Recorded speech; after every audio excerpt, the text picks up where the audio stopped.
8장, 8장에서는 홍수의 심판에서 끝나고 홍수 심판이 끝나고 방주에서 이제 나옵니다. 그리고 9장에 나와서 노아와 그 가족들이 나와가지고 제일 먼저 한 것이 하나님 앞에 단을 쌓고 예배를 드린 것입니다.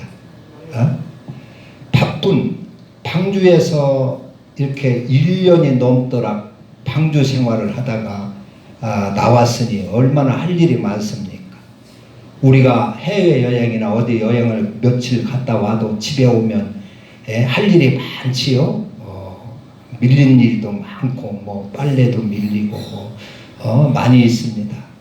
그런 급한 일, 밀린 일 많이 있지만, 해야 할 일 많이 있지만, 뭐 집도 져야 되고 가서 잠잘 잠자리도 마련해야 되고 짐승들 우리간도 만들어야 되고 할 일이 많이 쌓였지만 그런 일들을 다 제쳐놓고 뒤로 미루고 노아는 하나님 앞에 정결한 짐승들, 정결한 새들을 취해서 정성껏 하나님 앞에 감사 예배를 드렸어요. 그 홍수의 심판에서 살려주신 그 하나님의 은혜에 감사해서 예배를 드렸습니다. 그러니까 하나님께서 그 예배를 받으시고 하나님의 축복을 하세요. 내가 이제 다시는 그 아주 사람들의 행위가 악하지만은 내가 다시는 이제 물로 사람들을 심판하지 아니하리라 하면서 그들에게 복을 주십니다. 이제 생육하고 번성하라. 땅에 번성해서 땅의 모든 짐승들을 다스리라. 에덴 동산에서 하나님께서 인간을 창조하시고 제일 먼저 이렇게 복을 주셨던 그 똑같은 복을 노아와 그 가족들에게 주십니다. 그런데 이제 생육하고 번성하고 그 축복권이 회복이 됐는데 이 10장에 넘어와서 그런 생육하고 번성하는 복이 어떻게 이루어지느냐 하는 것을 보여주는 것이 오늘 9장 그 18절서부터 봅니다. 하나님께 단을 쌓고 감사 예배를 잘 드리니 하나님께서 진노를 푸시고 홍수 심판을 다 거두시고 복을 주시는데 생육하고 번성하며 땅의 모든 것을 다스리고 정복하라. 땅의 모든 짐승들이 너를 두려워하리라. 이런 복을 하나님이 명하셨는데 주셨는데 그 축복이 어떻게 이루어지느냐 하는 것입니다. 어떻게 이루어지느냐 하는 것이 오늘 9장 18절입니다. 오늘 9장 18절에 보면 방주에서 노아가 아들들과 함께 다 나왔어요. 나와가지고 노아가 이제 하나님 앞에 제사를 드리고 나서 자기 생업을 시작을 합니다. 농사를 지었어요. 농사를 졌는데 포도 농사를 지었어요. 그 아라랏산 근처, 터키 근처는 포도 주산지고 오늘날도 포도 주산지고 아주 포도 농사가 잘 되는 곳입니다. 그래서 포도 농사를 져가지고 이 노아가 포도주를 많이 먹었어요. 포도주에 취하게 됐어요. 그 지역은 포도주가 음료수로도 쓰고 이렇게 하는데 그래서 포도 농사를 져가지고 포도주에 취하여가지고 그만 그 자기 장막에서 잠을 자게 됐어요. 근데 벌거벗고 잠을 잤어요. 그 당시는 뭐 옷이 변변치 않으니까 그냥 도자기 같은 거로 뭐 이렇게 그냥 두르고 뭐 이렇게 사니까 잘못하면 속이 다 드러나지요. 드러나요. 그래서 술 취해가지고 술이 가득 채가지고 이제 잠을 자다가 어떻게 해서 다 벗어지게 됐어요. 그런데 그것을 함이 보게 됐습니다. 함이란데 노아의 아들이 셋이지요. 셈과 함과 야벳 셈이 첫째 아들, 그 다음에 둘째 아들이 함이고, 함은 가나안의 아버지였더라 그랬어요. 가나안의 아버지. 그 다음에 야벳입니다. 그런데 함이 그것을 보고서리 뛰쳐나가 가지고 형제들에게 그것을 알렸어요.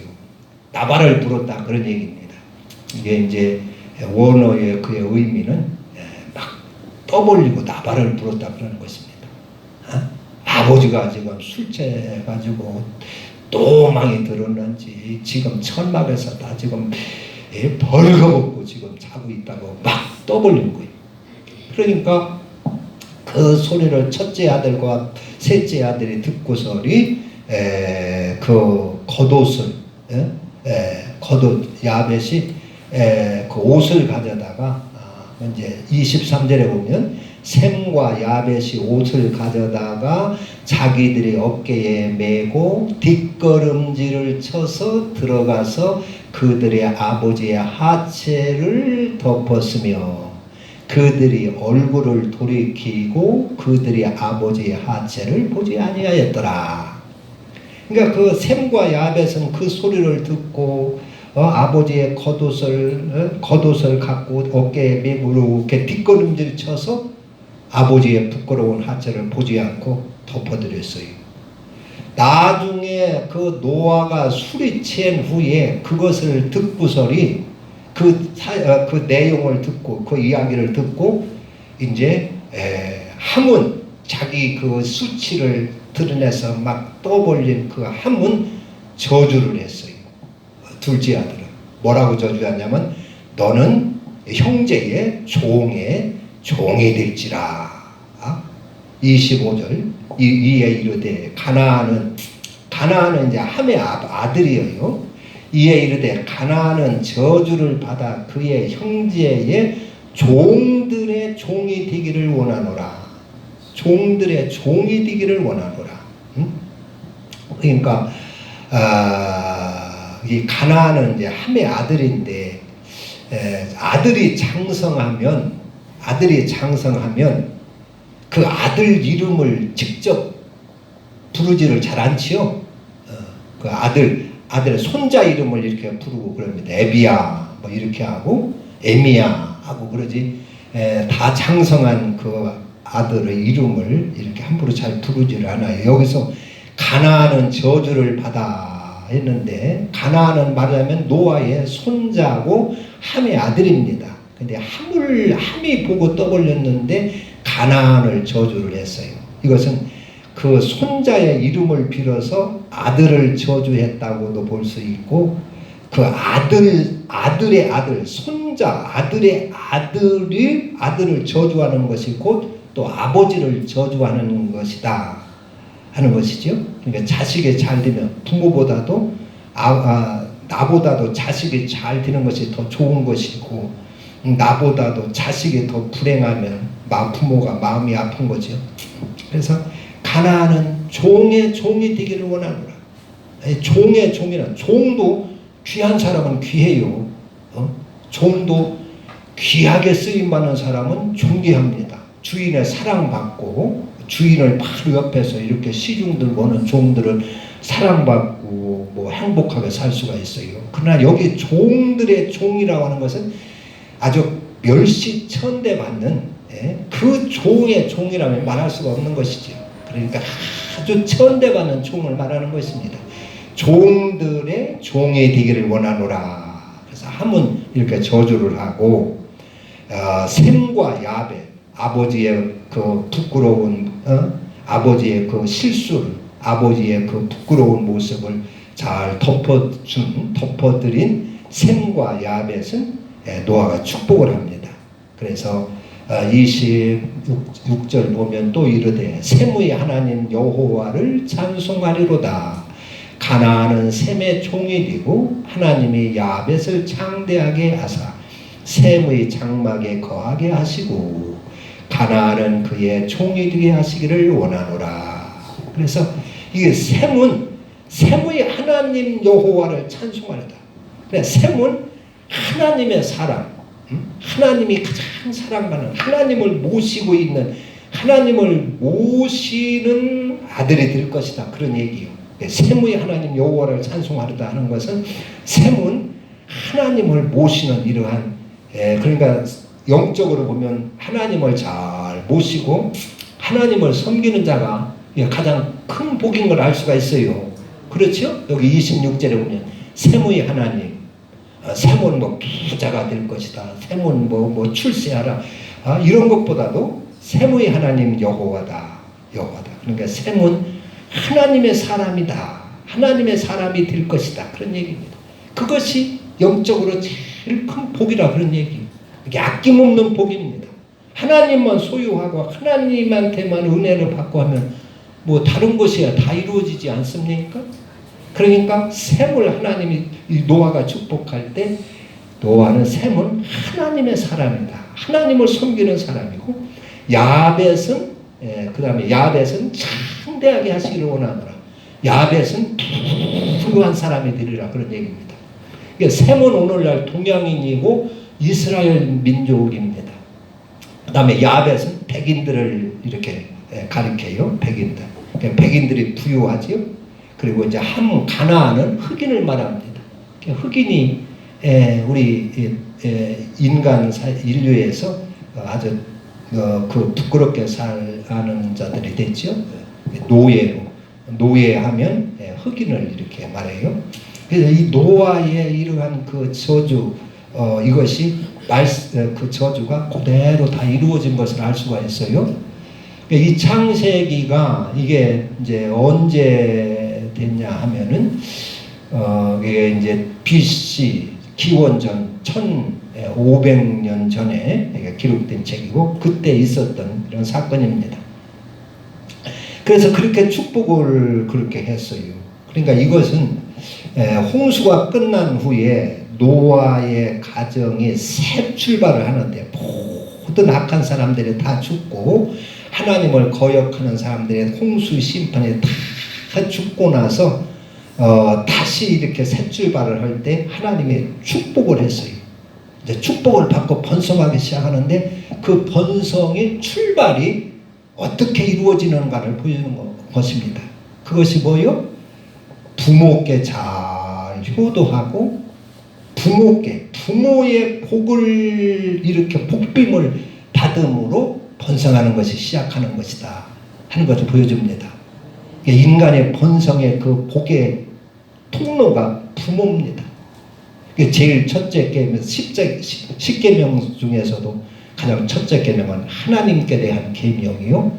그 다음에 다섯째부터 마지막까지는 인간 그 축복에 대한 계명인데 그 거기서 첫째가 네 부모를 공경하라 하는 것입니다.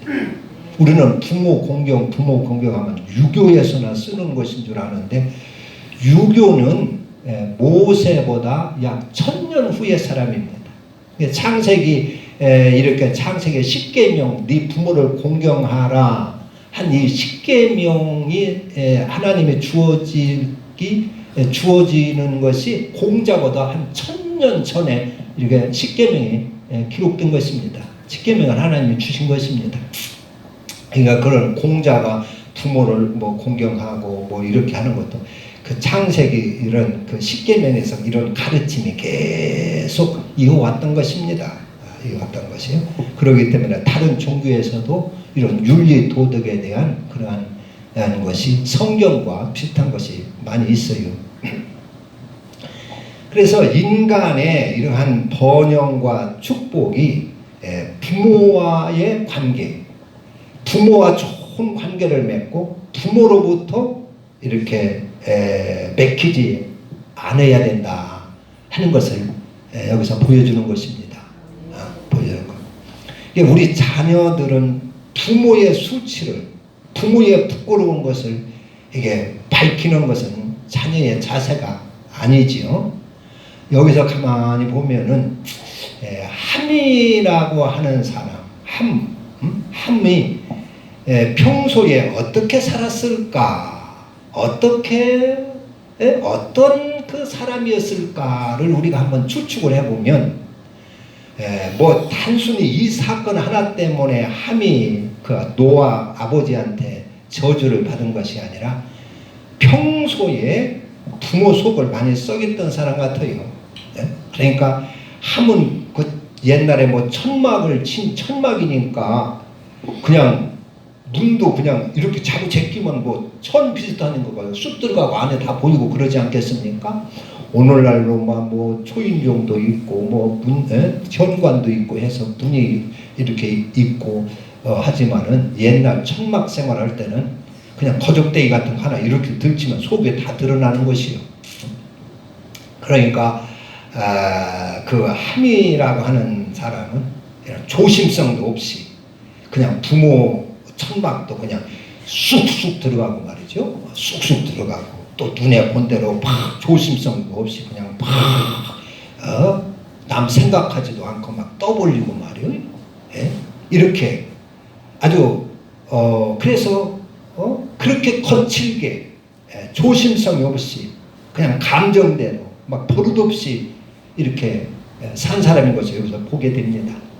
그러니까 노아가 늘 함에 대해서 자기 자식이지만은 좀 마음이 내키질 않는 거예요. 이쁘지를 않는 거예요. 내 자식이지만서도 좀 속이 아이고 저렇게 저 싸가지 없는 놈, 싸가지 없는.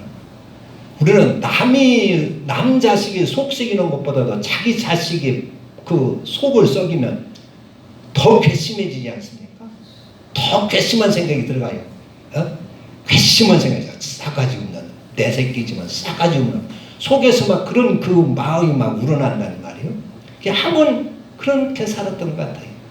그러니까 그런 계기를 통해서 그 소식을 듣고 함이 자기의 그 부끄러운 것을 막 떠벌렸다는 소식을 듣고 노아가 바로 저주를 하는 것이에요.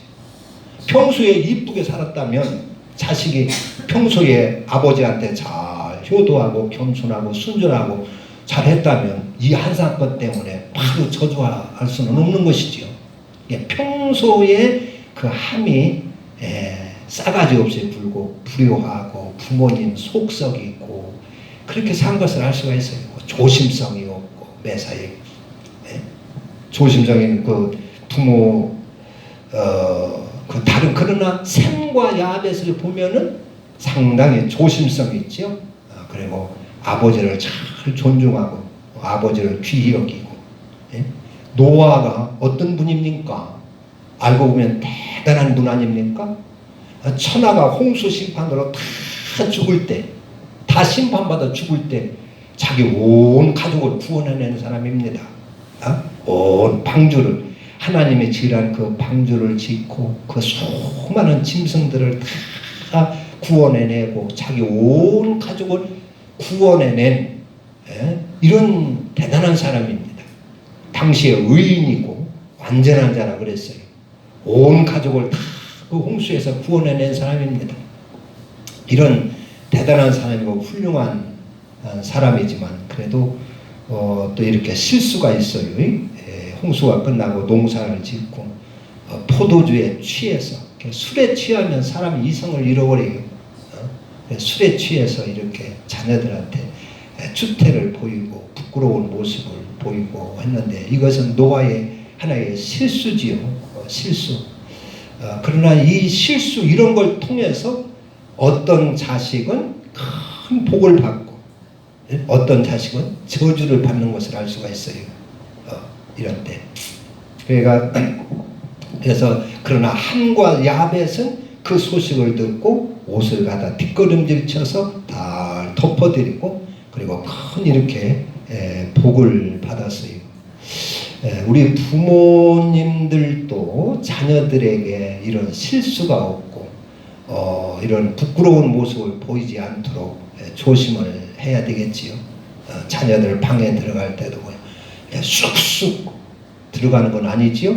기침도 하고 머뭇거리고 주저주저 하다가 이렇게 문 열고 들어가서 그런 급한 상황, 그런 그 난처한 상황을 만나지 않도록 그렇게 사전에 조심하고 그렇게 하는 것입니다.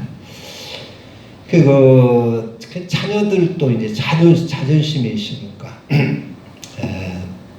어떤 그 아버지는 부인을 잃고 자식 하나를 잘 길러보려고 열심히 일해서 자녀를 대학을 보냈어요. 대학을 보냈는데 그래가지고 이제 농사를 져가지고 자식 한번 대학교 좀 구경하고 대학교 다니는 자식도 좀 한번 보겠다 해가지고 등록금을 준비해서 어렵게 해가지고 대학교를 찾아갔어요. 대학교 그 정문에서 이렇게 자식이 이제 나오도록 기다리는데 자식이 친구들과 올려서 막 이야기하며 들어와요. 내려와요. 나와요. 그래서 반가운데 반가워서 이제 나서는데 그 아들이 자기 아버지 시커먼하고 시골 농사 지면서 초췌하고 시커먼하고 초라한 그 아버지를 보고 친구들한테 대뜸 우리 집 모심이야 이러더라는 거예요. 그래서 그 아버지는 도련님 등록금 가져왔습니다 하고 주었다는 거예요. 그리고 집에 와서 생각하니까 얼마나 속이 상하고 마음이 아주 괴로운지 견디다 못해서 뒷산에 올라가서 자살을 했대요. 자살. 그러니까 그런 문제 때문에 자살할 것은 아니지요. 그러나 어떤 어머니는 이제 이 어머니는 딸을 하나 잘 기르는데 딸이 이제 고등학교 다니고 미술 공부를 해요. 그 어머니는 이제 그 빵집을 해요. 분식집을 해요. 그래서 어느 날 근데 막 비가 쏟아지는 거예요. 그래가지고 딸이 비 맞고 올 생각을 해가지고 얼른 그 막 앞치마 둘르고 밀가루 다 범벅된 온 모습을 그대로 해가지고 우산 둘을 들고 딸이 지금 비 맞을 걸 생각해서 얼른 학원으로 달려갔어요. 미술학원 달려가서 이렇게 이제 밑에서 기다리는데 위에서 딸이 손을 흔들어요. 그리고 언제 나올라나 밑에서 기다리는데 딸이 나오지를 않는 거예요. 한참 기다리다가 이것이 내가 이렇게 초라하게 왔다고 부끄러워서 안 나오는구나 해가지고 그냥 돌아왔어요. 회심해가지고 그래가지고 말도 않고 이제 딸을 이제 속으로 괘씸하게 생각을 해가지고 말도 않고 있는데 한 달쯤 있다가 딸이 학원에서 상을 탄다는 거예요. 상을. 그래서 초청을 받아서 학원을 갔어요. 학원을 가니까 미술품을 쫙 전시해 놓고 이렇게 딸을 특상을 주는데 세상에서 가장 아름다운 모습 이렇게 해가지고 자기 엄마가 우산 둘을 들고 이렇게 밀가루 범벅된 앞치마를 두르고 학원 밑에서 이렇게 딸을 기다리는 모습을 그렸다라는 거예요. 그걸 그림이라고 내놓지를 않은 거예요. 그래서 그 딸을 부둥켜 안고 이렇게 울었다고 그래요.